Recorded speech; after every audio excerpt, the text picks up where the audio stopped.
আসসালামু আলাইকুম ওয়া রাহমাতুল্লাহি ওয়া বারাকাতুহু। আমার আল্লাহ পাক রব্বুল আলামিন সূরা ইমরানের 155 নম্বর আয়াতে বলেন, ইয়া আইয়ুহাল্লাযীনা আমানু লা তাকুনু কাল্লাযীনা কাফারু ওয়া ক্বালু লিইখওয়ানিহিম ইযা দারাবু ফিল আরদি আও কানু গুজ্জাল লাও কানু ইনদানা মা মাতু ওয়া মা কুতিলু লিয়াজআলাল্লাহু যালিকা হাসরাতান ফি কুলুবিহিম ওয়াল্লাহু ইউহয়ী ওয়া ইউমীত ওয়াল্লাহু বিমা তা'মালুনা বাসীর।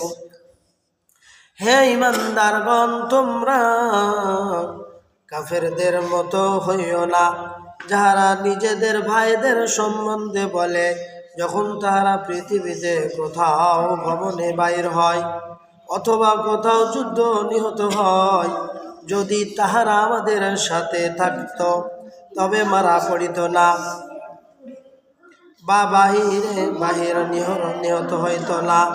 আল্লাহ এইভাবে তাদের অন্তরে আক্ষেপ সৃষ্টি করেন। বস্তুত আল্লাহ জীবন দান করেন ও মৃত্যু দেন, আর তোমরা যাহা কিছু করো আল্লাহ সব কিছু দেখিতেছেন। এই নিয়াত আমাদের যদি সঠিক থাকে, আল্লাহ পাক রব্বুল আলামিনের দরবারে আমরা কামিয়াবি হয়ে যেতে পারবো। যাহা কিছু হয় আল্লাহর পক্ষ থেকে হয়। সুবহানাল্লাহ। আসসালামু আলাইকুম ওয়া রাহমাতুল্লাহি ওয়া বারাকাতুহু।